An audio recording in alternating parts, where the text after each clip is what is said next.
नारी कहते हैं दो परिवारों से तो जुड़ी ही रहती है।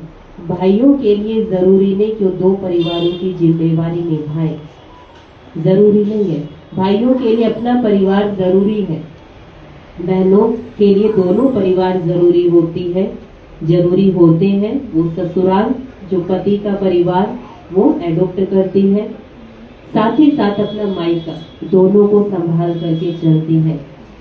तो इसका मतलब नारी कमजोर है या भाइयों से भी ज्यादा ताकत है।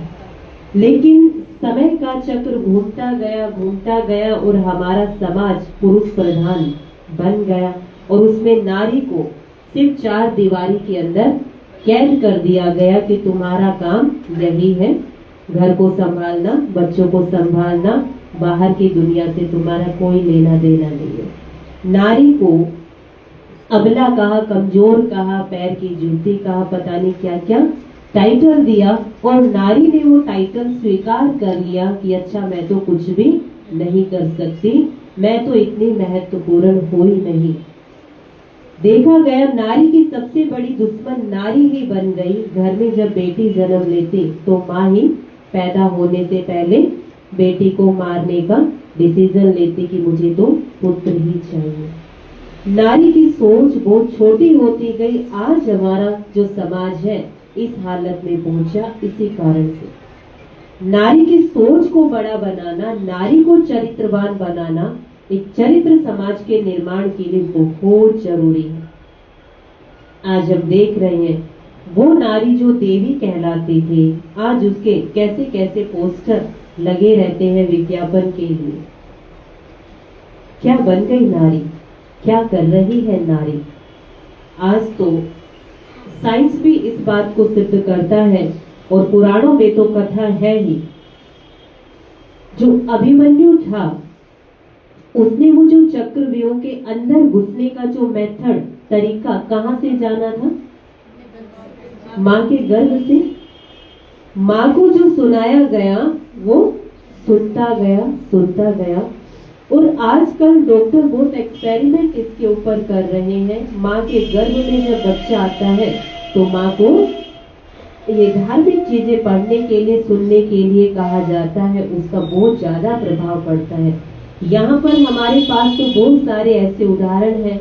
हमारी बहनें जो खुद अध्यात्म से जुड़ी हुई है, गर्भवती होती है तो वो मेडिटेशन करती है, परमात्मा के महावाक्य सुनते हैं। एक बहन शायद अभी वो आने वाली होगी, जब उसके गर्भ में बच्चा था तो डॉक्टर ने कहा कि बच्चे के दिल में छेद है। उसने भगवान से कहा मुझे तो बिल्कुल हेल्दी बच्चा चाहिए और उसने और अच्छे से मेडिटेशन करना शुरू किया। जो परमात्मा के महावाक्य जिसको हम मुरली कहते हैं, रेगुलर सुनना स्टार्ट किया और जब बच्चा इस दुनिया में आया तो बिल्कुल हेल्दी, डॉक्टर देखकर हैरान। तो जो माँ सुन रही थी, माँ के मन में जो पॉजिटिव विचार चल रहे थे, उसका प्रभाव एक नई आत्मा, जो नया शरीर जिसका निर्माण हो रहा है गर्भ के अंदर, उसको पॉजिटिव वाइब्रेशन मिलने लगी, वो ठीक होने लगा, उसका शरीर तो ठीक हुआ। अब जो बच्चा आया है बिल्कुल अच्छे संस्कार वाला। वो कहते आज तक इस बच्ची ने मुझे परेशान नहीं किया।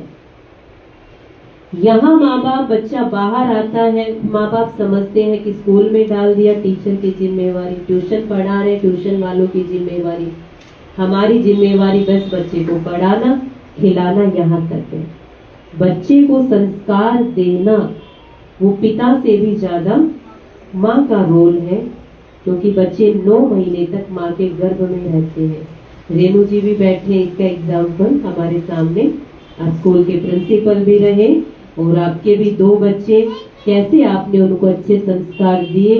इनकी गुड़िया तो शादी के बाद भी अभी भी आती रहती है बाबा के घर और उसके संस्कार ऐसे हैं कि भीड़ में खड़े कर दो आपको अलग ही दिखाई देगी।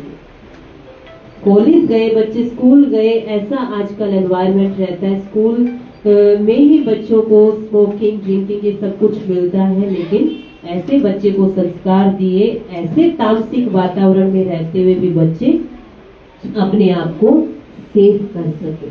तो नारी का एक अच्छे समाज के निर्माण में बहुत बड़ा रोल है। लेकिन अब नारी को संस्कार कहाँ से मिले? आज हमारी बहनें ही, कहने को अच्छा नहीं लगता लेकिन आज कहना पड़ेगा, ये जो छोटा सा खिलौना है इसमें सब बिजी हो गए हैं।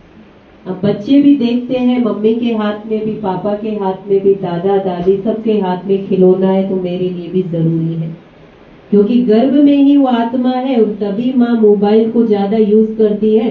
गर्भ से बाहर आते आजकल बच्चे क्या देखते हैं?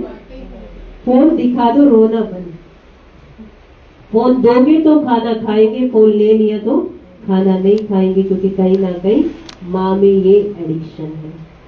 तो नारी सुधर जाएगी तो हमारा समाज तो बहुत जल्दी सुधर जाएगा। और जो हमने स्वप्न देखा है अपने भारत को विश्व गुरु बनाने का, भारत को फिर से स्वर्णिम बनाने का, वो दिन दूर नहीं, बहुत जल्दी वो स्वप्न हमारा साकार होगा। तो आगे का प्रोग्राम हम शुरू करेंगे, उसके पहले मैं बहनों से अनुरोध करूंगी, तब तक हमारे जो भी मेहमान है उनका हम तिलक लगाकर और अंग वस्त्र से स्वागत करेंगे। तब तक अनामिका, अनंता और अमायरा रेडी है आपका डांस?